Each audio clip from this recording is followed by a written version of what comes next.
오늘 하나님께서 우리에게 주신 말씀은 마태복음 5장 13절에서 16절 말씀과 고린도전서 10장 23절에서 33절 말씀입니다.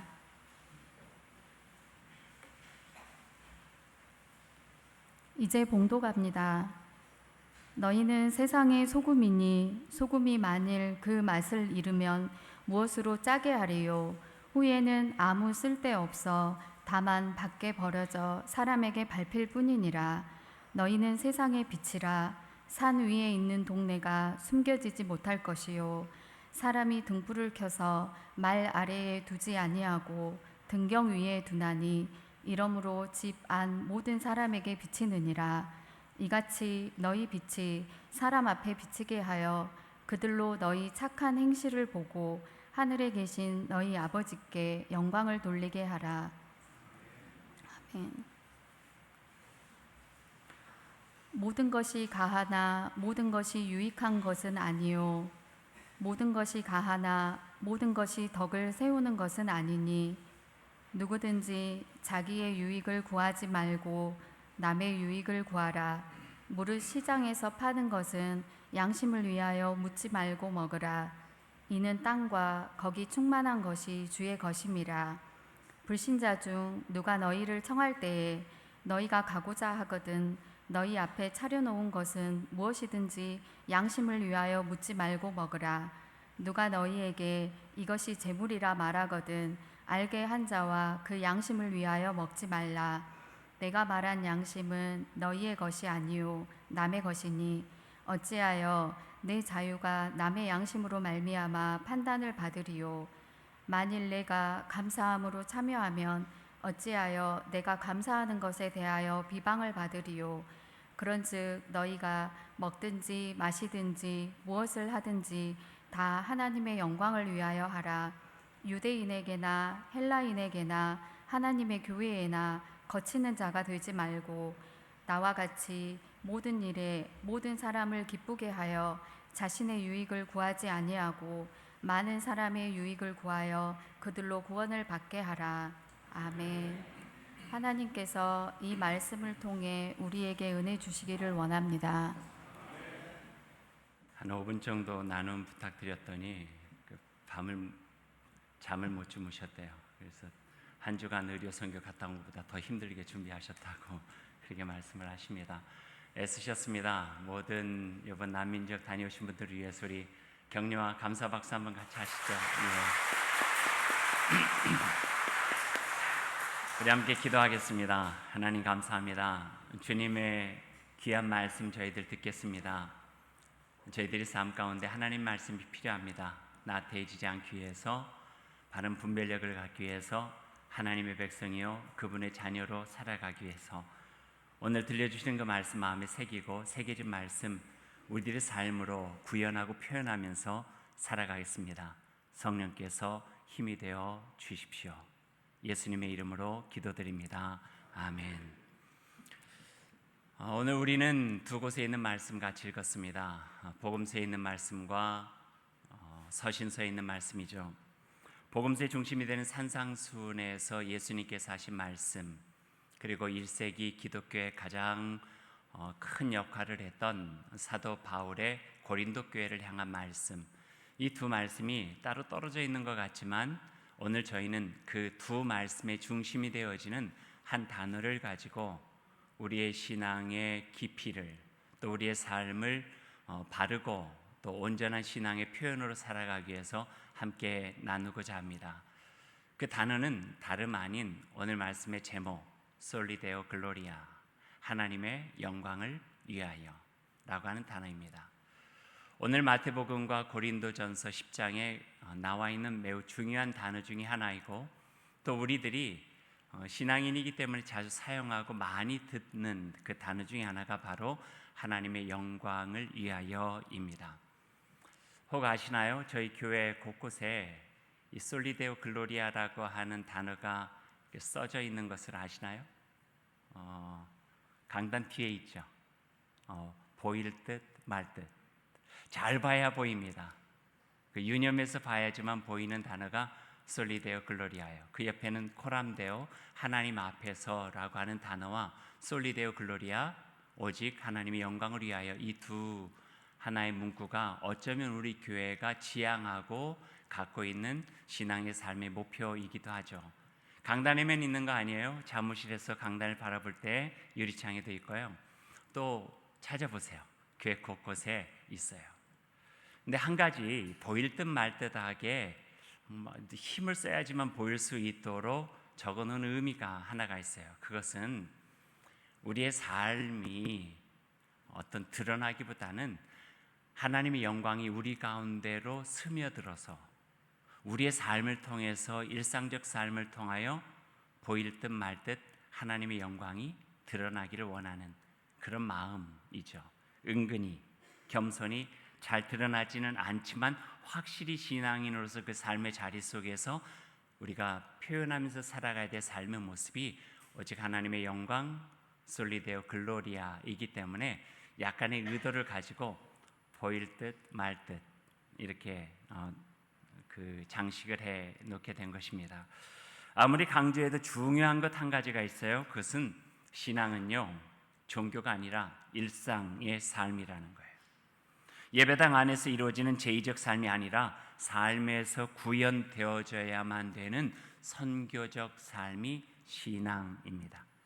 그런데 이 말이 우리는 말하기도 쉽고 듣기도 쉽지만 그렇게 살기는 참 어렵다 하는 것을 신앙인으로서 애써 살아가는 사람들은 느끼게 됩니다. 아, 내가 왜 그랬지? 그런 건 아닌데, 예배당 안에서 또 하나님의 말씀을 읽을 때, 기도할 때, 찬양할 때, 예배 드릴 때는 뭔가 신앙이 내 안에 있는 것 같지만 우리의 삶 가운데서는 자꾸 이반되어지는 것 같은, 떨어져 있는 것만 같은 느낌들을 갖게 된다는 것입니다. 그래서 그러지 않으려고 해도 신앙이 일상의 삶이 아니라 예배당 안에서 많이 되어지는 제의적 모습이나 종교화되어 버리는 그런 어려움들을 갖고 있죠. 오늘 이 말씀을 조금 더 우리 신앙 안으로 넣기 위해서 오늘 두 본문에 있는 말씀을 가지고 여러분과 함께 나누려고 합니다. 올림픽 시즌이니까요, 올림픽 이야기 먼저 하죠. 경기 보시기 쉽지 않으실 텐데요, 낮과 밤이 전혀 다른 브라질 리우에서 경기가 있기 때문에요. 하지만 인상 깊었던 두 가지 모습은 있어요. 하나는 얼마 전에 안바울 선수라고 하는 분이 유도에서 은메달을 땄어요. 이름에서 느껴지듯이 안바울, 바울이 아니다, 아니 그 말이 아니죠. 네. 안바울, 그리스도인인 것을 우리가 알게 되고요. 또 TV는 경기 중에요, 안바울 선수를 응원하는 장면을 비춰줬는데 가족들과 교우들이 모여 있는 교회의 모습을 보여줬어요. 현수막을 걸어놓고 열심히 응원하는 모습이 거기 있었어요. 그 응원 덕분인지 금메달은 아쉽게 못 땄지만 은메달을 따게 되었고요. 그리고 경기 후에 그가 감격하면서 이 모든 영광을 하나님께 드리고 싶다, 그렇게 표현하고 고백하는 것을 보게 되었죠. 그 어려운 훈련과 고비들을 신앙의 힘으로 이겨냈던 그 모습들을 느낄 수 있었기 때문에 그 고백을 들으면서 저의 마음도 참 좋았어요. 또 양궁의 마더니라고 하는 장혜진 선수의 그 기억도 있어요. 올림픽 본선에 올라가는 데까지도 참 우여곡절이 많았대요. 그래서 그런지 장혜진 선수가 올림픽 단체전 금메달, 또 개인전의 금메달을 딴 것에 대해서 참 가치 있게 느껴진 것도 사실이고요. 하나님께 이 모든 영광을 드리고 싶습니다. 숱한 땀의 결실로 금메달을 목에 걸고 그녀가 감격스럽게 고백한 말이었어요. 물론 국가대표가 어느 특정 종교의 대표가 아니기 때문에 찬반 양론이 있는 것은 당연하지만 우리는 알죠. 그 어려운 시간들을 자신이 가진 믿음으로 견뎌냈다고 하는 것을요. 쉽지 않은 시간을 이겨내기에 그의 마음속에 있는 굳건한 믿음이 필요했다고 하는 것을 우리는 잘 알고 있기 때문에 그의 고백이 우리에게는 참 가치 있게 보였어요. 올림픽은 아니지만 또 약간의 논란은 있지만 축구 선수 박주영 선수의 기도 세레머니도 우리가 알고 있고요. 두 팔을 드는 올림픽 그 축구팀의 석아무개 선수의 행동 같은 것들도 우리는 알고 있죠. 또 운동 경기뿐인가요? 또 영화 시상식 같은 곳을 보면은 어떤 수상을 하고 난 다음에 이 모든 영광을 하나님께 드립니다라고 표현하고 또 말들을 하기도 하죠. 저희들은 기독교인이기 때문에 동질적인 기쁨과 감사를 느끼게도 돼요. 그것은 매우 자연스러운 일이기도 해요. 폄훼하고 싶은 생각은 없어요. 하지만 때로는 그걸 보면서 어떤 경우 참 아쉽다 하는 마음이 느껴지기도 해요. 그것은 어떤 경우냐면은 하나님의 영광을 위하여라고 하는 단어가 그에 걸맞는 묵직한 삶의 모습이 필요하거든요. 그러나 어떤 경우에는 그 하나님의 영광을 위하여라고 하는 말이 너무 상투적으로 사용될 때가 있음을 보게 되는 거예요. 마치 이런 경우죠. 샴페인이나 믿는 사람들은 콜라라도 들고 사람들이 모였을 때 위하여 이러면서 건배사를 하듯이 하나님의 영광을 위하여, 그것으로 끝. 우리들이 늘 일상적으로 입술로서는 말을 하지만 거기에 상응하고 거기에 적절하고 적합한 삶의 뒷받침들, 그 속에서 고뇌하고 고민하고 힘겨워하지만 그래도 내 삶이 하나님의 영광이 되고자 하는 끊임없는 어떤 삶의 치열한 신앙적 몸부림들이 배어되지 않을 때에 가질 수 있는 그 단어의 가벼움들이 때로는 가끔 느껴지고 있다 하는 말씀이에요. 하나님의 영광이라고 하는 단어는 그렇게 쉽게 사용되어질 수 있는 단어는 아니기 때문에 그렇죠.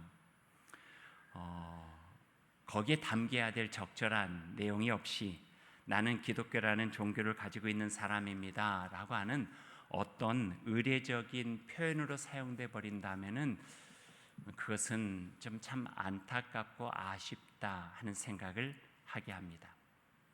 오늘 우리가 읽은 두 곳의 본문은 하나님의 영광이 어떤 의미인가를 우리에게 더 깊이 생각하게 만들고요, 더 깊이 생각되어진 하나님의 영광된 그 삶을 위하여 우리가 다시 한번 새롭게 우리의 믿음을 시작할 수 있도록 도와주는 말씀입니다. 이 말씀을 우리 마음에 한번 새겨 보았으면 좋겠습니다. 첫 번째 말씀 나누죠. 고린도전서 10장의 말씀이었어요. 이 말씀의 배경은 매우 역사적이에요. 또 광범위하고요. 짧고 단순하게 몇 분간에 걸쳐서 할 이야기들은 아니지만 구체적인 이야기는 요즘 수요 강의에서 고린도서를 하고 있기 때문에 거기에다 맡기고요. 오늘은 31절에 있는 한 말씀을 가지고만 여러분의 간단하게 오늘 제목과 연결해서 이야기를 하죠. 31절 말씀이에요. 그런즉 너희가 먹든지 마시든지 무엇을 하든지 다 하나님의 영광을 위하여 하라. 그렇게 말씀하고 계세요. 먹든지 마시든지 무엇을 하든지 이것은 우리의 상황적인 삶이에요. 또 하나님의 영광은요, 사람의 영광, 나의 영광, 사람의 우월감, 사람의 화려함, 사람이 이렇게 다른 사람들 앞에서 드높여지는 것에 대한 대치되는 말이에요.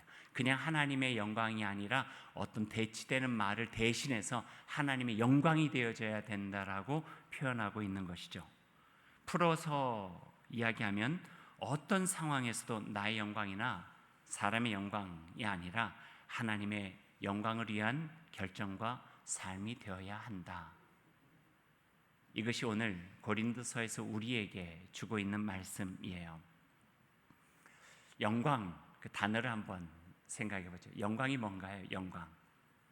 영광하면 어떤 게 생각나세요? 전라남도 영광 생각나시나요?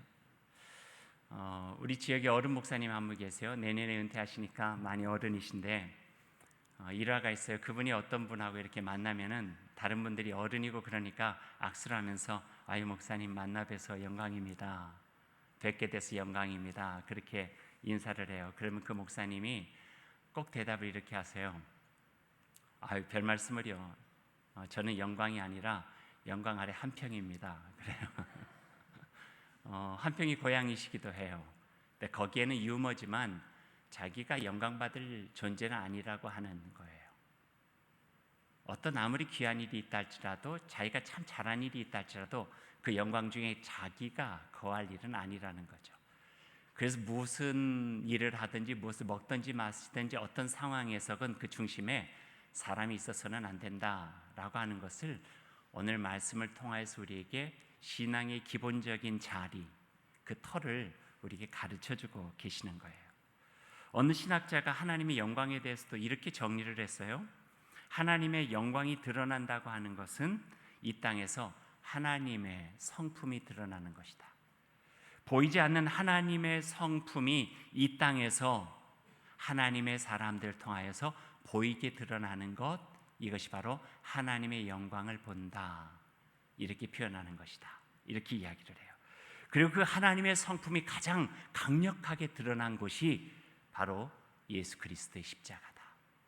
영광이라고 하는 광채 빛나는 그 형용할 수 없는 아름다운 단어가 어쩌면 추악할 정도로 참혹한 십자가로 연결이 되어지는 거예요. 하나님의 영광의 자리가 십자가다. 믿는 사람 어느 정도 이해하고 받아들일 수가 있지만 세상에는 그것은 어리석은 것이고 세상에는 미련한 것이래요. 헬라인이나 유대인이나 그렇기 때문에 예수 그리스도의 십자가 앞에서 그 마음에 조아리지 않고 존경하지 않고 다른 마음들을 가지게 된 거죠. 영광이 십자가다. 영광이 십자가의 그 험악한 자리에서 가장 강력하게 드러나는 하나님의 영광의 자리다라고 하는 것들이 우리 마음속에 믿겨질 때에 하나님의 영광을 위하여가 어떤 의미가 있는가를 우리 마음에 다시 한번 깊게 새길 수 있다는 거예요. 풀어보면은 우리는 영광받을 존재 아니고요, 그 영광의 빛에 거하면서, 그 영광 중에 거하면서, 그 영광을 통해서 내 안에 스며들어온 작은 빛, 작은 조각빛이라도 우리의 삶의 자리 속에서 드러내고 구현하고 표현하게 되면은 바로 그것이 하나님의 성품과 하나님의 본성과 하나님의 마음과 하나님의 사랑, 보이지 않는 것만 같은 그것들을 우리의 삶과 우리의 삶의 자리, 이 세상에서 그의 자녀, 그의 백성으로 우리가 보이며 드러내며 살아가는 삶이라고 하는 것을 가르쳐 주고 있는 거죠. 겸손해야 될 이유가 여기 있어요. 오른손이 하는 것을 왼손이 모르게 해야만 되는 이유가 여기 있어요. 자칫 잘못 사람의 영광으로 변질되어 버리기 때문에 그렇죠. 에베소서에 보면은요, 그 조각빛이라도 그 빛을 드러내면서 살아가는 그의 자녀들을 통해서 세 가지의 모습이 나타나게 된대요. 그 세 가지는요, 첫 번째는 착함, 선함이라고도 표현하죠. 두 번째는 의로움, 세 번째는 진실함이에요. 하나님의 본성의 속성이기도 하고 하나님의 성품의 속성이기도 하고 그분을 닮아 이 땅에 오신 예수 그리스도께서 한평생 사랑하면서 보여주신 세 가지의 귀한 성품적 열매이기도 해요. 선함과 의로움과 진실함. 빛의 자녀들은 하나님의 영광 중에 거하며 그 영광을 맛본 하나님의 자녀들은 우리의 삶을 통해서 이 세 가지의 열매들이 맺어지게 된다는 거예요. 결코 어둠에 있을 때는 꿈도 꿀 수 없는 삶의 열매들이 빛 가운데 있을 때, 그 영광 중에 거할 때 그 영광의 빛을 통하여서 우리의 삶 속에서 이런 세